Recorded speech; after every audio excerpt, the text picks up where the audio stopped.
I try my best as often as I can to describe on content really what Sorare the game means to me and how it speaks to me as a football fan, how this game has been the game I've been waiting for somebody to make basically my whole football fan life. And it is an absolute honour for me to let you know in the video today I got a bit of time with the one, the only, Nicolas Julia, the CEO and co-founder of Sorare. I got 15 minutes with him scheduled. I think the video's actually 20.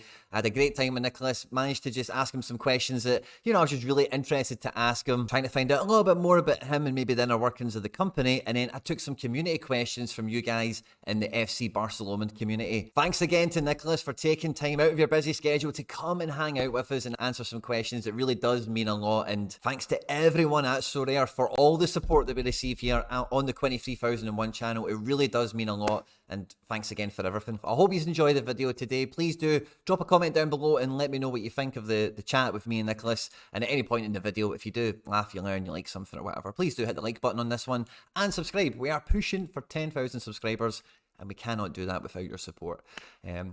And let's just get stuck into it. I don't even really know how to start, but I said to you when you come on, Nicolas, when you come on the call, like, thanks very much for taking some time out to come and speak to me. This has been something I've been looking forward to for a long time. I've been playing Sorare now for like over 3 years, and like between yourself, Adrian, and everything you guys have done at the company, like I really enjoy the game, and I've also really enjoyed following your guys' success as well. And I feel like, you guys have like really trailblazed a lot of stuff that I've seen kind of unravel before us, like in terms of NFT, Web3, football, and everything else that's kind of went around the Sorare sphere, So it's been a real pleasure to watch from a distance, and I'm very grateful to be in the presence of you today. So thanks very much, Nicolas. Good to see you. Again, look, it's an honor for me to be with you.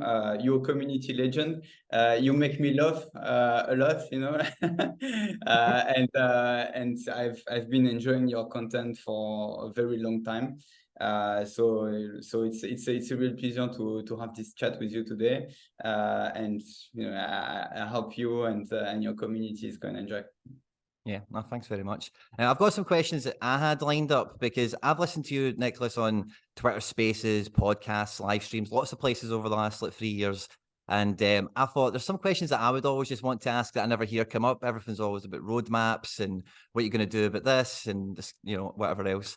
And also ask some of the community members on the channel if they had 15 minutes for Nicola, what would they like to ask them? So I've got a few different questions that hopefully, we can have a good bit of fun with. And the first one I wanted to ask you, like, is from a business perspective, as it were, from like an entrepreneur point of view, like, what has been the number one thing that you've really celebrated as an achievement since running Sorare?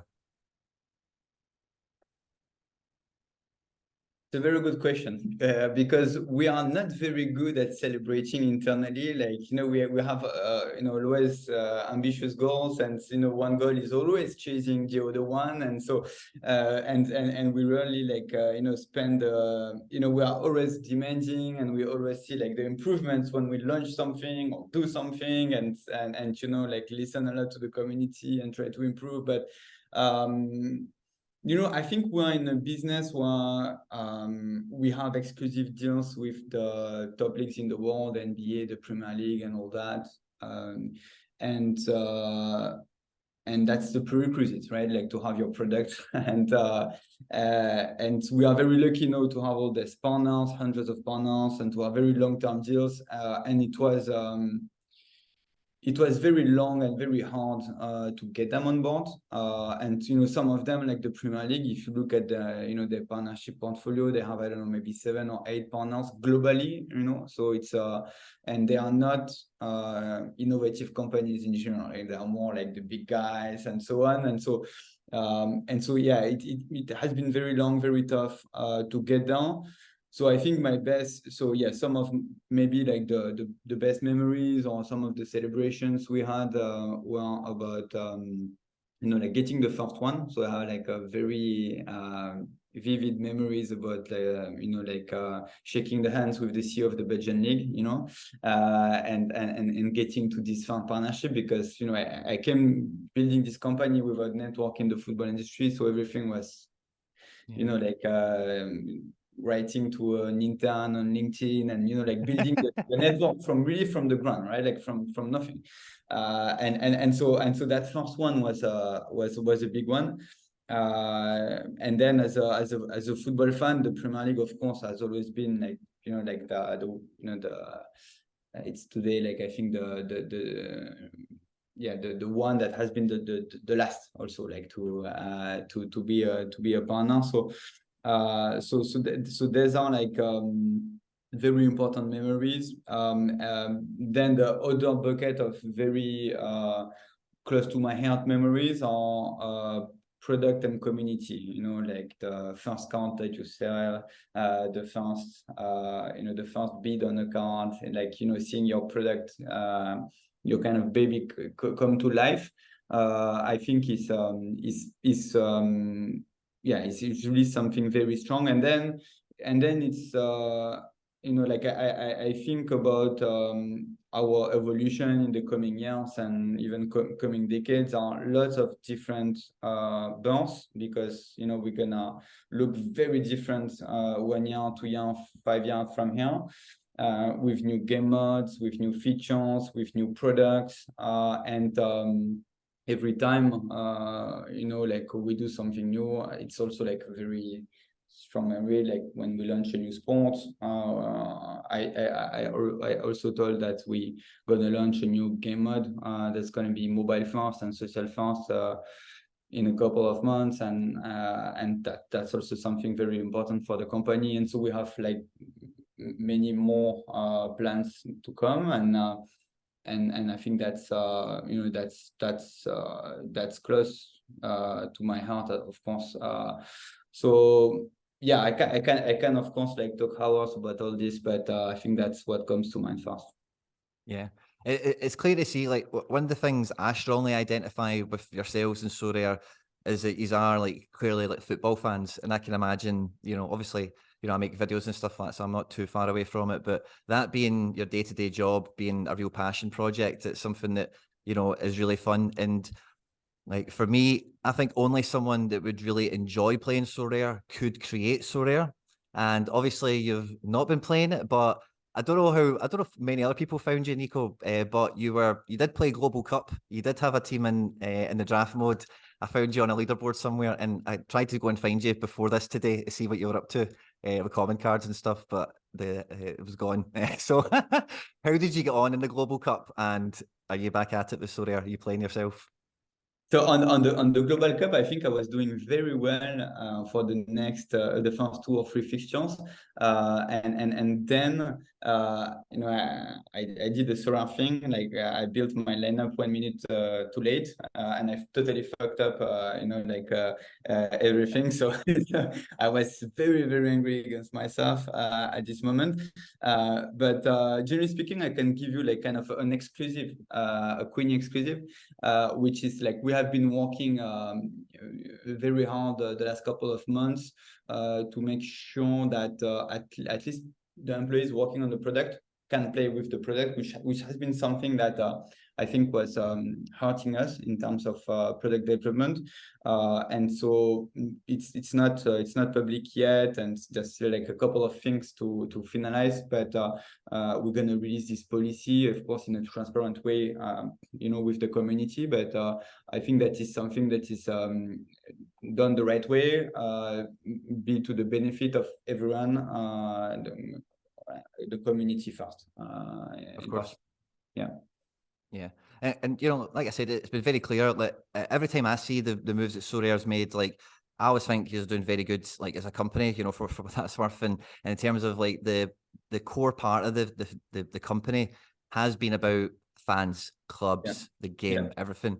And one thing, and again, I've struggled to think about how I would give you this as a question, Nicolas, so forgive me, but so many other companies that really rise as quick as Sorare has.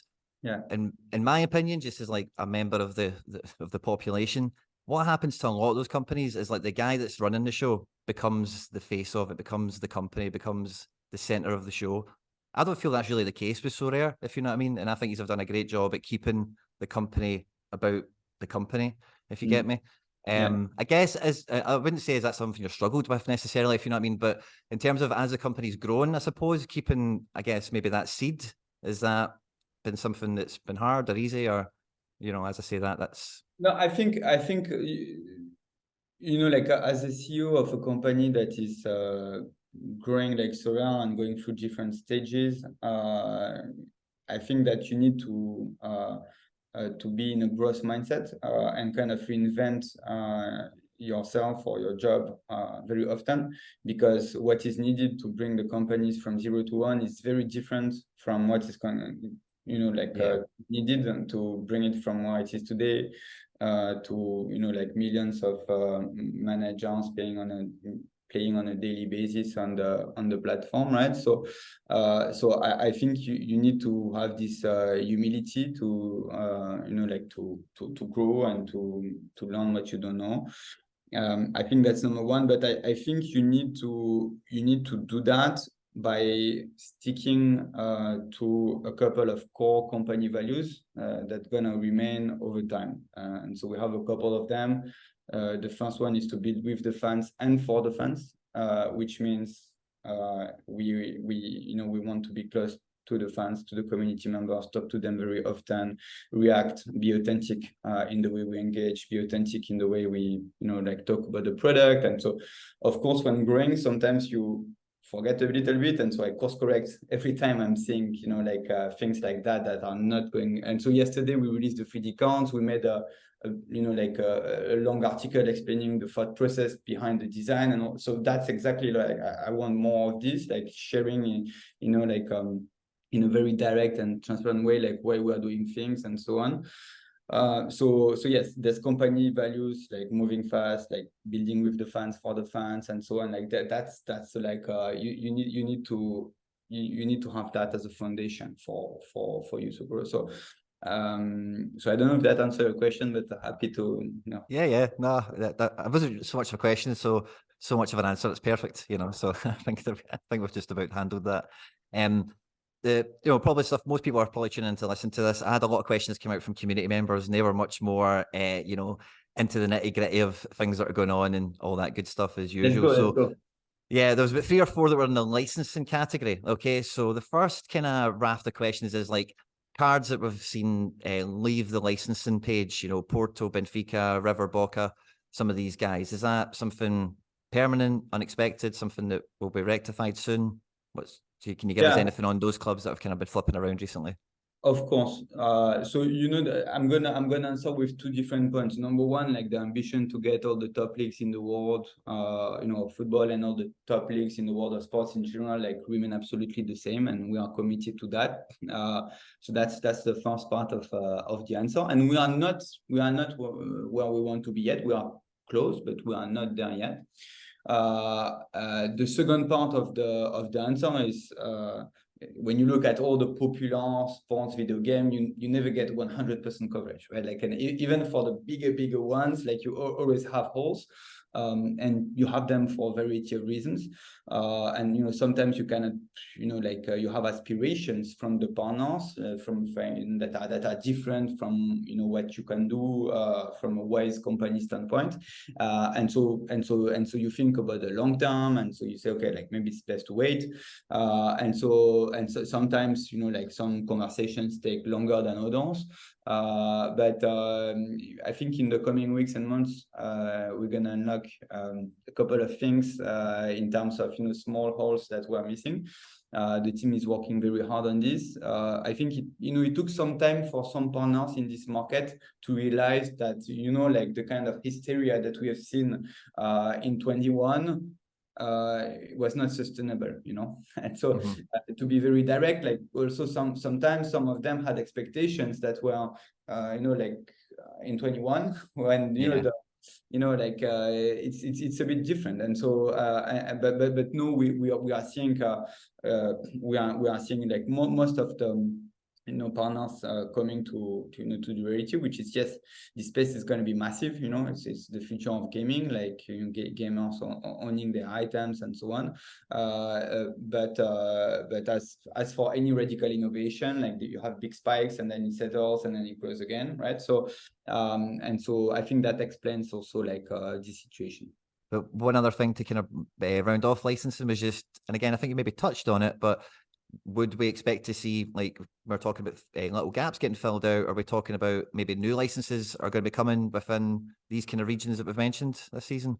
Yeah, Yeah. the reality is that you want and everyone wants sustainable deals and a sustainable platform, and for that you cannot be in a hurry to bring everyone, because otherwise you make you make mistakes, and and so I think that in the coming months again, you're going to see good progress in some holes that we have. We're not going to cover everything, but it is going to progress again, because the market in general and the partners in general, like a bit settled down about some of the expectations from the hype, and now they are we are engaging in more realistic, I think, terms, and so again, like progress is going to come on that front.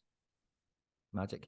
And then again, Sorare has been a real trailblazer with the whole, ETH and the cash wallet stuff that we've seen unveiled over the last kind of month or so. Big fan of everything, how it's going. And I think the only thing that anyone wants to ask around this really is there a future where it does become, in essence, one balance, if you know what I mean? So the aggregate of whatever I've got in there, I can bid and buy and sell and trade regardless. Yeah, I think that yes, that's the direction in terms of user experience. Like, you don't want the complexity, you want one balance, and so I think directionally that is right. And then like you have different steps to get down, and so we are working on the steps, and we are looking at different partners to resolve some of the friction that came with the implementation of the cash wallet, and yeah, I think again, like in the coming months, you're going to see progress on this, and I'm monitoring closely, like some of the second order effects of this implementation. Like sometimes looking at a card in the market, you see that the person is not accepting this or that, like this kind of frictions, and of course, like not having a single balance, and like sometimes having it split between the two is a massive one. So just be reassured that it's definitely in our radar. We are working to solve this, and it's gonna come. Yeah, awesome. And the kickoff mode is a mode that I've been very excited about, and I got a lot of questions around. So, is there anything you can tell us more around this mode before we see it come out in the next week or month or whatever it is? Yeah, look, I think that I think the game in general, if you want me to tell you with kind of my very direct words, was lacking something simple, something that is mobile first, to onboard, like a broader community, right? And I've had lots and lots of community members, telling me, I like to tell about the product, like to tell about the game to my friends, but like it's a bit too complex at this stage. I don't have the right tool to do it, and I understand this, and so we've been trying to build a game mode that is going to be very cool, not only for like new potential users, but also for existing community members, like to engage on a daily basis. I want like people like you're about like to watch a football game, you're at the bar, you missed the deadline of the start of the game week, and you have 10 people around you, and you have an opportunity to engage with that exact game, right now. Something simple where you can, like build your team right now, and, like battle your friends, whatever. So I think that's the philosophy, like to have something that is mobile first, that is social in its essence. That is true, of course, to the fundamentals of what is Sorare, right? Like, so it's fantasy, it's officially licensed, you can get rewards, you can progress and all that. And that is part of our mission, right? Like not disconnected to what we have today. The mission is enable any sports fan to become a team owner, like be able to trade players, be able to win rewards, be able to scout, be able to be a coach. Like, so like you can think about like just kind of an entry door, kind of an amateur mode, social mode, right? But that is like connected to the world and not something separate, right? So I think that's the without getting, I don't want to get into the details because it's still in testing mode, and at this stage, like what we have today is very different from what's going to be on the global rollout, because we're going to iterate with the community and so on. But in terms of direction, in terms of philosophy, I think that's where we are heading. Excellent. And the last kind of community question kind of field I got was around experiences and the kind of, the next level of kind of rewards that you've been rolling out. The main kind of, the first one I would want to ask you, because this was one that has been asked quite a lot, is it's all been kind of European based at the moment. There is licenses obviously in many other countries and territories, that sort of thing. Can we expect over this season to see that kind of thing happen for those guys out there? You mean experiences outside of Europe, like Yeah. MLS, Latin America, and so on? Yes, I think this is something that like is gonna, and the club shop in general, like is gonna be something that's gonna be central to the Sorare experience in the coming years. So yes, you maybe not for this exact season, but generally speaking, you can expect experiences everywhere. When it comes to football, there's lots of partners that we have in Europe, so that's kind of the explanation for, or the reason why we have so much. But it's a global game, it's a global community, so it's very important to me that we can serve this global community at some point. Excellent. And that was kind of everything I had. We made it from them. 2 minutes before the deadline. Excellent. Oh, perfect. Perfect for the deadline. No, I hope it was good. I tried to be to share with you some nuggets that were not public for some of them. So you have, I hope, quality content. Yeah, no, thanks very much, Nicolas. It's been an absolute pleasure, and thanks again for your time. No, it was my pleasure. Thank you, Quinny.